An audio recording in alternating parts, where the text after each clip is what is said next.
4 building blocks for MOJO. Maybe we could talk about that with our audience here and get them to understand what you're talking about when you say MOJO. Well, I'll start with the definition. MOJO is that positive spirit toward what we are doing now. It starts from the inside and radiates to the outside. And then the building blocks of MOJO, and I go through each one of these in the book. The first one is identity. If MOJO relates to you, who is the you in you? And I talk about our identity, where identity comes from, and how we can create a new identity. And I use the example in the book of Bono, the famous rock star. I was not too familiar with his music since it was recorded past 1975, but a real nice fellow.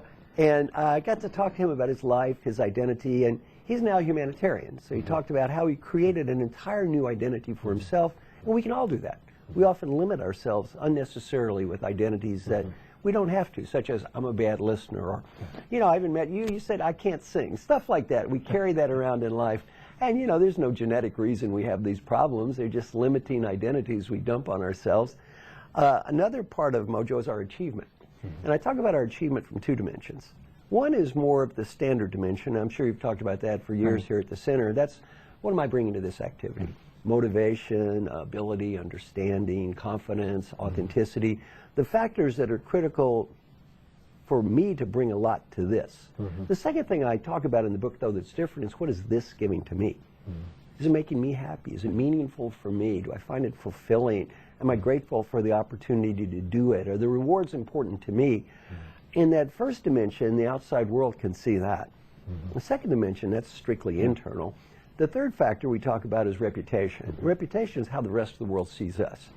And I have a test in the book called the brain pill test, which is fun. You've seen this one. And if you took a test that would make you eternally smarter, but the world would see you as eternally dumber, would you take this pill? Would you take the pill? And the answer is some people would and some people wouldn't. It's a fascinating little test to talk about what does reputation mean to us. And our reputation is critical because that's what the world is feeding back to us about who we are. And then finally, probably the most important part of the book is acceptance. Learning to change what we can change, accept what we can't change, and change what we can change.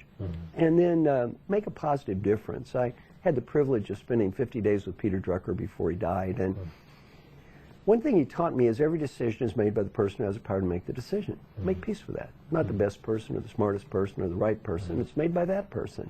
And once we make peace with a seemingly obvious point, you start focusing on making a positive difference and quit whining because you don't always get your way. That's great advice to all of us, Marshall. I think I'm one of those folks that wouldn't take that pill. Don't know